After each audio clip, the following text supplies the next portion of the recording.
ရင်ကောင်တကောင်အောင်မလို့စေရအောင်တင်းချက်တဲ့ကဘာကောင်းဆောင်များရဲ့လုံခြုံရေးကဘာကောင်းဆောင်တွေမှာအာဏာဆိုတာတပုံတစ်ပင်ရှိပါတယ်လူဦးရေများပြားလာတဲ့နိုင်ငံတွေကိုတာဝန်ယူရတယ်စီးပွားရေးတွေကိုထိန်းချုပ်ရတယ်စစ်တပ်တွေကိုလည်းဦးဆောင်ရပါတယ်ဒီလိုတာဝန်တွေများလာသလိုရန်သူတွေလည်းများလာပါတယ်အဲဒါကြောင့်သူတို့တွေအတွက်အကောင်းဆုံးလုံခြုံရေးပေးထားဖို့စီစဉ်ကြရတာပါအဲဒါကနိုင်ငံကောင်းဆောင်တိုင်းမှာရှိတတ်တာမျိုးတော့မဟုတ်ပါဘူးတချို့နိုင်ငံကောင်းဆောင်တွေကအဆောင်ရှောင်နေနေရှိုံနဲ့လုံလောက်နေပါတယ်သူတို့ကိုလောက်ကျန်မဲ့သူဆိုတာကလည်းမရှိတတ်ကြပါဘူးတစ်ဖက်မှာတော့လုံခြုံရေးကိုအစွမ်းကုန်မြင်ထားရတဲ့ကောင်းဆောင်တွေတက်တက်ကိုရှိနေတာပါသူတို့ရဲ့လုံခြုံရေးအဆောင်ရှောက်ကိုမြင်လိုက်တာနဲ့ဗဇက်အဟောင်းသားဖြစ်အောင်အံ့ဩရလောက်တဲ့အထိတော်တော်လေးတင်းကျပ်ထားပါတယ်ဒီဗီဒီယိုလေးမှာတော့ကမ္ဘာအတင်းကျပ်ဆုံးအဆောင်ရှောက်တွေပိုင်ဆိုင်ထားတဲ့နိုင်ငံကောင်းဆောင်တွေကိုအစင်လိုက်ဖော်ပြပေးသွားမှာပါဘသူတွေကဘယ်အဆင့်မှာဘာနေမလဲဆိုတာသိရအောင်ဗီဒီယိုလေးကိုလိုက်ပါကြည့်ရှုဖို့ဖိတ်ခေါ်လိုက်ပါရစေ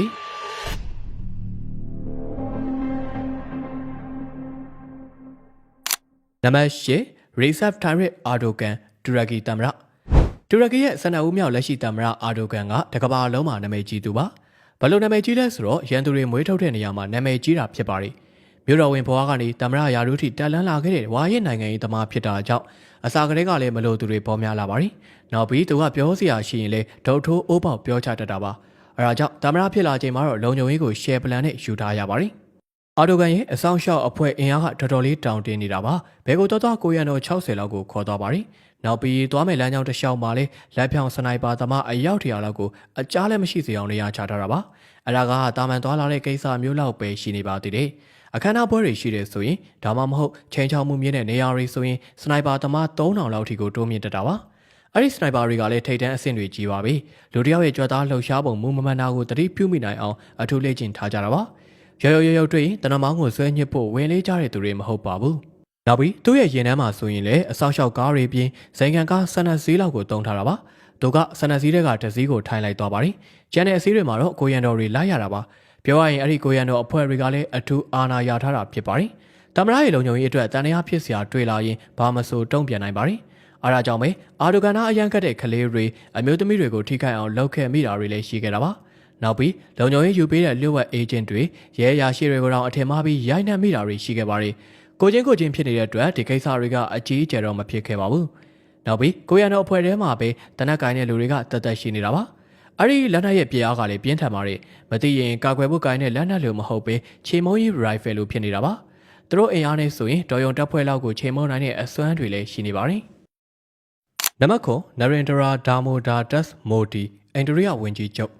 ်အိန္ဒိယကကမ္ဘာအင်အားကြီးနိုင်ငံတွေထဲမှာဝင်ဆက်နိုင်ဖို့ကြိုးစားနေရတဲ့နိုင်ငံဖြစ်နေသေးပေမဲ့လက်ရှိဝန်ကြီးချုပ်မိုဒီကတော့သူ့ရဲ့လုံခြုံရေးအတွက်တစ်နှစ်ကိုဒေါ်လာ48တန်းလောက်သုံးစွဲနေပါတယ်။နောက်ပြီးလုံခြုံရေးအသုံးစရိတ်ကလည်းတစ်နှစ်ထက်တစ်နှစ်ပိုများလာနေတာပါ။နောက်ပြီးသူ့အတွက်တင်မကသေးပဲမိသားစုကိုပါကာကွယ်ဖို့ SPG ဆိုတဲ့အထူးကာကွယ်ရေးအဖွဲ့ကိုလည်းဖွဲ့စည်းထားပါတယ်။သူကိုယ်တိုင်ရောမိသားစုအတွက်လုံခြုံရေးယူပေးနေရတဲ့လူတွေကိုထည့်ပေါင်းလိုက်ရင်အဖွဲ့သား3000ကျော်လောက်တော့အသာလေးရှိနေတာပါ။အဲ့ဒီ3000ကျော်ကလည်းအထူးလေ့ကျင့်ထားတဲ့သူတွေကြီးပါပဲနောက်ပြီးဝင်ကြီးချုပ်လမ်းကြောင်းအတွက်တီးတန့်သုံးတဲ့ရင်တွေဆိုရင်ယာနဲ့ချီရှိပါတယ်အဲ့လိုပဲတီးတန့်ရဟတ်ရင်ဒရုန်းလေရင်မော်တော်ဆိုင်ကယ်တွေလည်းရှိနေတာပါအဲ့ဒီကိုရန်တော်အဖွဲ့ရဲ့ပုံမှန်ဝှေ့ဆောင်ကတော့အနက်ရောင်ဖြစ်ပါတယ်နောက်ပြီးနေကမျက်မှန်တက်တာတွေကုတ်လုတ်ထားတဲ့နကြက်တက်တာတွေတနက်တွေကိုဖက်ကင်ထားတာတွေကလည်းရုပ်ရှင်တွေကလိုပါပဲအခမ်းအနားတွေတက်ရတာမျိုးဆိုရင်တော့ပဝင်းကျင်နဲ့လိုက်ဖက်တဲ့ဝှစ်စုံတွေလည်းဝှစ်တက်ကြပါတယ်ကိုရန်တော်အဖွဲ့တွေက SPG အရာရှိတွေကတော့အထူးစစ်သားတွေလိုပဲတိုက်ခိုက်ရေး rifle ကြီးကာအင်းကြီးနဲ့မျက်နှာဖုံးထန်တွေကမျက်မှန်တွေတက်ထားကြတာပါနောက်ပြီးမော်ဒီလမ်းကြောင်းရှိတယ်ဆိုရင်လမ်းကိုနိုင်ပေါင်းများစွာကြိုရှင်းထားတတ်ပါတယ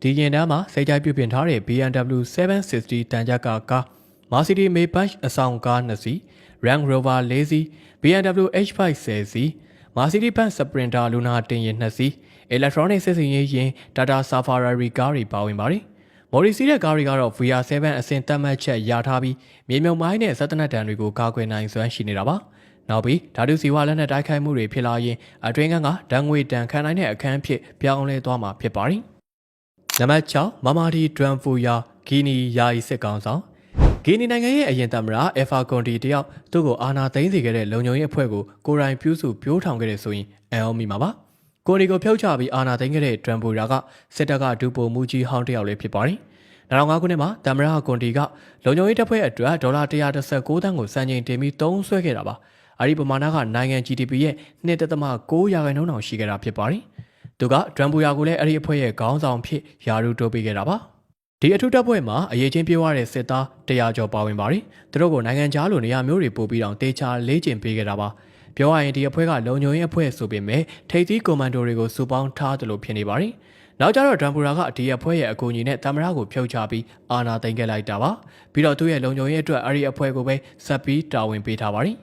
အဲ့ဒီအဖွဲ့ဝင်တိုင်းကကိုရန်တော်တွေဖြစ်ပေမဲ့တာမန်စစ်ပတ်သုံးပစ္စည်းတွေကိုကင်တွယ်ရတာမဟုတ်ပါဘူးတန်ချက်ကကားရီအမြောက်တွေတင်ကားဖြက်လက်နက်တွေဒုံးကြီးပြက်လောင်ချာလေကြောင်းရန်ကာကွယ်စနစ်ရဟတ်ရင်စာရာတွေကိုလည်းကင်တွယ်ရပါတယ်ပြောရရင်ကွန်မန်ဒိုတစ်ပိုင်းဘော်ရီကာတစ်ပိုင်းအဖွဲ့ဖြစ်ပါတယ်နံပါတ်5မိုဟာမက်ဘင်ဆယ်မန်အယ်ဆတ်ဆော်ဒီအာရေဗျအင်ရှင်မင်းသားနဲ့ဝင်ကြီးချုပ်ကမ္ဘာအကြီးဆုံးရေနံတင်မှုသူတွေကတအုပ်ဖြစ်တယ်လို့အင်ရှင်မင်းသားနဲ့ဝင်ကြီးချုပ်ဖြစ်တဲ့မိုဟာမက်ဘင်ဆယ်မန်ဟာလုံခြုံရေးအထူးတင်ချက်ဖို့လိုအပ်ပါတယ်သူရဲ့ပိုင်ဆိုင်မှုခံမှန်းကြီးဒေါ်လာ73ဘီလီယံကျော်ရှိပြီးအာရပ်ကမ္ဘာမှာဩဇာအရှိဆုံးပုဂ္ဂိုလ်တဦးလည်းဖြစ်နေတာကြောင့်ပါပဲသူကအင်ရှင်မင်းသားပြီးတိုင်းပြည်ရဲ့အရေးကိစ္စတွေကိုလည်းအလုံးစုံစီမံခန့်ခွဲရတာပါဖခင်ဖြစ်သူကသူ့ကိုလောက်ပိုင်ခွင့်တွေပေးထားပါတယ်အရင်ကတော့ကာကွယ်ရေးဝန်ကြီးအဖြစ်တာဝန်ယူခဲ့တာပါ2022ခုနှစ်မှာဖခင်ကသူ့ကိုဝန်ကြီးချုပ်ဖြစ်ခန့်အပ်ခဲ့ပါတယ်အဲဒီချိန်မှာကာကွယ်ရေးဝန်ကြီးယာရုကိုညီဖြစ်သူစီလွှဲအပ်ပေးခဲ့တာပါသူကာကွယ်ရေးဝန်ကြီးလုပ်ခဲ့တော့ကနိုင်ငံတော်ဆိုင်ရာလုံခြုံရေးအဖွဲ့အစည်းတစ်ခုဖွဲ့စည်းခဲ့ပါတယ်အဲဒီအဖွဲ့အစည်းအောက်မှာစစ်တပ်နဲ့လုံခြုံရေးအေဂျင်စီအားလုံးပါဝင်နေတာပါသူလက်ထက်မှာအမြင်မတူတဲ့ကိစ္စတွေကိုလည်းပြက်ပြက်သားသားဂိုင်တွယ်ခဲ့ပါတယ်အထူးသဖြင့်သူလုပ်တဲ့စီမံကိန်းတစ်ခုနဲ့ပတ်သက်ပြီးဝေဖန်တဲ့ဂျာနယ်လီတအုပ်ကိုတုတ်တင်ခဲ့ပြီးနောက်မှာအင်ရှင်မင်းသားကိုမုန်းတီးတဲ့သူတွေပိုများလာခဲ့တာပါအဲဒါကြောင့်ဘင်ဆယ်လမန်ကသူ့ရဲ့လုံခြုံရေးအင်အားတွေကိုတိုးမြင့်ခဲ့ပါတယ်အဲဒီအတွက်လည်းငွေကိစ္စကိုကောင်းနေမထည့်ပဲသုံးဆခဲ့တာပါ2019ခုနှစ်တုန်းကလည်းစစ်တပ်အတွက်ဒေါ်လာ20ဘီလီယံကျော်တန်ဖိုးရှိတဲ့ခင်မီလက်နက်တွေကိုဝယ်ယူခဲ့ပါတယ်အဲဒီထဲမှာသူ့ရဲ့လုံခြုံရေးအတွက်ကိုအတော်များများထည့်သွင်းခဲ့တာပါနံပါတ်4ရှီကျင်းဖျင်တရုတ်သမ္မတတရုတ်နိုင်ငံလိုကမ္ဘာအင်အားကြီးနိုင်ငံတစ်နိုင်ငံမှာတော့သမ္မတရဲ့လုံခြုံရေးအတွက်ဘလောက်ပဲအကုန်ကြများများဘေးချေဖို့ဆန္ဒရှိကြမှာပါဆန္ဒမရှိလို့လည်းမရပါဘူးရှီကျင်းဖျင်ရဲ့မျက်စောင်းအကြောင်းမရွေးဘူးဆိုတာမျိုးဖြစ်သွားပါလိမ့်မယ်တရုတ်မှာဗဟိုလုံခြုံရေးဘျူရိုဆိုတာရှိပါတယ်အဲဒီဘျူရိုကနိုင်ငံကောင်းဆောင်တွေကိုကာကွယ်ဖို့တာဝန်ယူထားရတာပါသူတို့မှာဗဟိုအဆောင်တပ်ဖွဲ့ဆိုတာလည်းရှိပါတယ်အဲဒီတပ်ဖွဲ့မှာအင်အား8000ကျော်ရှိပြီးတပ်ခွဲငယ်9ခုနဲ့ဖွဲ့စည်းထားတာပါအဲဒီတပ်ဖွဲ့ဝင်တွေအားလုံးကသမ္မတရဲ့လုံခြုံရေးကိုအတိအကတာဝန်ယူရပါတယ်ရှီကျင်းဖျင်ရဲ့ဟောင်ကောင်ခရီးစဉ်ကိုကြည့်လိုက်ရင်ပဲလုံခြုံရေးဘယ်လောက်တင်းကျပ်ထားသလဲဆိုတာကိုတွေ့ရမှာပါအဲဒီတုန်းကရင်ထဲမှာကားစီး90ကျော်ပါဝင်ခဲ့ပါတယ်ရှီကျင်းဖျင်ကတော့ဟုံချီလို့ခေါ်တဲ့အထူးဇင်ခံကားမှလိုက်ပါခဲ့တာပါအရီကားက Made in China ကားပါပဲဒါပေမဲ့အထူး special တိစောက်ထားတာဖြစ်ပါတယ်ဒီကားကကြည်စံတဲ့အပေါ်စားပေါက်ကွဲမှုတန်ကိုခံနိုင်ရှိပါတယ်သူ့ရဲ့လုံခြုံရေးကိုတာဝန်ယူထားရတဲ့တပ်ဖွဲ့ဝင်တွေကလည်းမျိုးစုံပါပဲထူးခြားတဲ့ unit ကိုပြောရင်တော့ကြီးကားလက်ဆွဲအိတ်တွေကင်ထားရတဲ့အဖွဲ့ဝင်တွေပဲဖြစ်ပါတယ်အဲဒီလက်ဆွဲအိတ်တွေကတိုက်ခိုက်မှုတွေဖြစ်လာတဲ့အခါဖြန့်ချပြီးဒိုင်းတွေလိုပြောင်းလဲနိုင်ပါတယ်နောက်ပြီးတချို့လက်ဆွဲအိတ်တွေကတော့ရုပ်ဖြတ်ထားတဲ့စက်တနက်တွေပါပဲဘယ်လမ်းကြောင်းပဲဖြစ်ဖြစ်ရဟတ်ရင်တွေကအမြဲတမ်းလိုက်ပါပြီးစောင့်ကြည့်နေတတ်ပါတယ်ပြီးတော့လမ်းကြောင်းရှိရင်နာရီနဲ့ချီပြီးတခြားလမ်းတွေကိုပိတ်ထားတာကတော့အိန္ဒြိယနဲ့အတူတူပါပဲ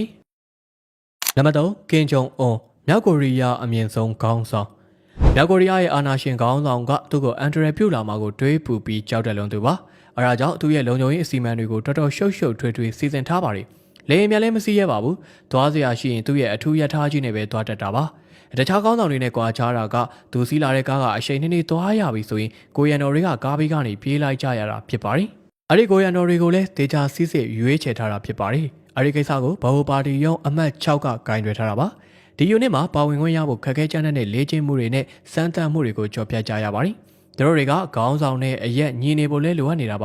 ါပြီးရင်ကိုခံပညာပေါင်းစုံကိုလည်းတက်ကြွရပါလိမ့်မယ်နောက်ပြီးလေကိုလည်းကျွမ်းကျင်လှော်တက်ဖို့လိုအပ်ပါတယ်ဒီကိုရန်တော်တွေကမြောက်ကိုရီးယားမှာမိသားစုရှိနေသူတွေဖြစ်ရမှာပါဒီကိုရန်တော်တွေတစ်ခုခုလုပ်ရင်မိသားစုတွေကိုထိခိုက်စေမယ့်အကြောင်းကိုလည်းပြောပြထားပါတယ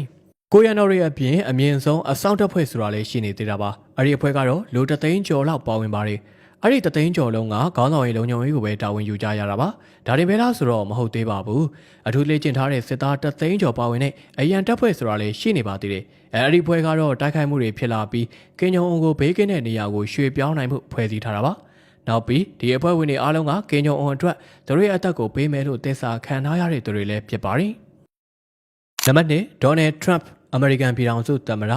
ဒေါ်နယ်ထရန့်ဒီစင်းနဲ့ပါလာတာမဆန်းပါဘူးအစာကလေးကဘီလီယံနာတယောက်ဖြစ်တာကြောင့်ခန်းခန်းနာနာနေရတာကိုသဘောကျပါတယ်ပထမအကြိမ်သမ္မတဖြစ်လာတော့လေသူ့အတွက်လုံခြုံရေးစိတ်ကိုစံချိန်တင်အောင်သုံးဆွဲခဲ့တာပါပထမအကြိမ်သမ္မတမဖြစ်ခင်သူ့ရဲ့ရှေ့ကသမ္မတဖြစ်တဲ့အိုဘားမားရဲ့တနစ်စာလုံခြုံရေးအသုံးစရိတ်ကဒေါ်လာ16တန်ပဲရှိခဲ့ပါတယ် ထရန့်သမ္မတဖြစ်လာတော့ဒေါ်လာ29တန်းထိတိုးမြင့်ပြီးသုံးစွဲခဲ့တာပါ2019ခုနှစ်မှာတော့အဲ့ဒီဘတ်ဂျက်ကဒေါ်လာတန်း120အထိဖြစ်လာခဲ့ပါတယ်